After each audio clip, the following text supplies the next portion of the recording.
Hello students, today I'm going to take your revision of chapter 3 geography, our changing earth. You all know that earth is dynamic in nature. Dynamic means it is changing, always changing. What we saw earth now was not like that many years back, many millions of years back. You all know, because of the tectonic plate theory, the earth is changing every day. So the evolution of landforms has been taking place due to two types of forces. The landforms are constantly change over the time because of two forces. They are endogenic forces and exogenic forces. So we can basically, you all have know about that. Earth movements can be of basically two types: endogenic forces and exogenic forces. Endogenic forces are the forces which acts from inside of the earth. That means internal changes. It is happening from inside of the earth. You cannot see these changes. When you can see these changes, when there is sudden forces, when certain forces act upon from the inside of the earth, then you can see this sudden changes like earthquake, volcano, or landslide. Then you can understand that something has happened inside the earth. So these are the sudden changes which on which the changes are seen in one day, instantly, and there are some changes which are not seen in one day. It takes a long time to change the landform. These forces are called diastrophic forces. So these are basically mountain building forces. So this was all about the endogenic forces, and now the exogenic forces are the forces which are acting from outside the earth. So they are basically of two types: erosional and depositional. And the agents of erosion and deposition are river, wind, sea waves, and glaciers. Okay. So basically, we all are going have gone through this chapter, and we have studied about this, about earthquake, how earthquakes are coming out, and how volcanoes are coming out. And you know that volcanoes are of three types: dormant volcanoes, sleeping volcanoes, and extinct volcanoes. Okay. Now diastrophic changes, that is endogenic forces, mountain building forces. We have two types of folding and faulting happens. Due to this folding and faulting, the mountains have been created on this earth. Erosional, and if we talk about erosional and deposition, so first we talk, if we talk about river, then the rivers are working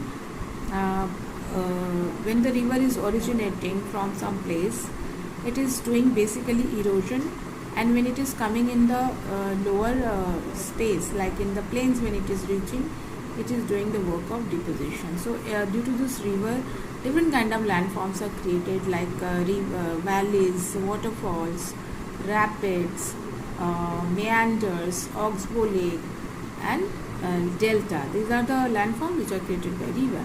And there are many landforms which are created by the work of the wind, force of the wind. The force of the wind can create some landforms, like in the desert area, sand dunes is created.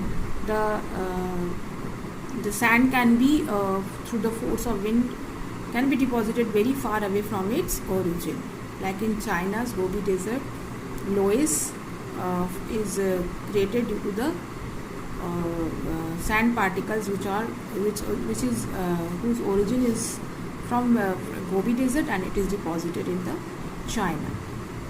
Sea waves also create many kinds of landforms, and one example is beaches. Sea beaches are created due to the sand particles which are carried away by the sea waves.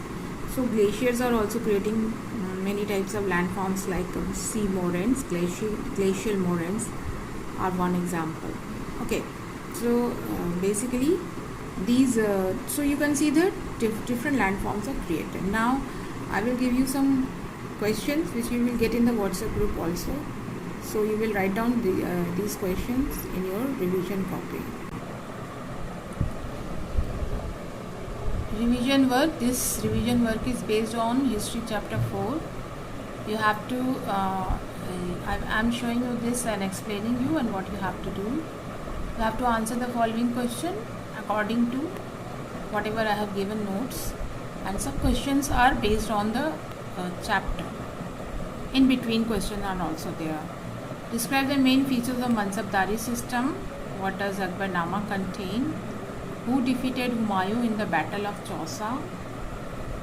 What was the name of Akbar's regent, who was Chandbibi? So first question you have to describe it, and the second question also you have to tell what about Akbarnama, and the third, fourth, fifth question is short question. Okay, you don't have to describe. Now this you can understand, it is fill in the blanks. Jizya tax was levied on, you have to give the answer. The founder of the Mughal dynasty was who? I have given true, false also. Jat was the salary given to Mansabdar, you have to write true or false. Aurangzeb was an orthodox Sunni ruler, you have to write true or false. So match the following. I have given you 5, you have to match it correctly with the other column. Okay. Now I have given you a map also. I have a practice map. This is a practice map. So you have to buy an outline map of India and you have to show the extent of Akbar's empire. You don't need to draw rivers as usual. I don't say to draw the rivers. Okay. And now this last question is you have to answer this in one word.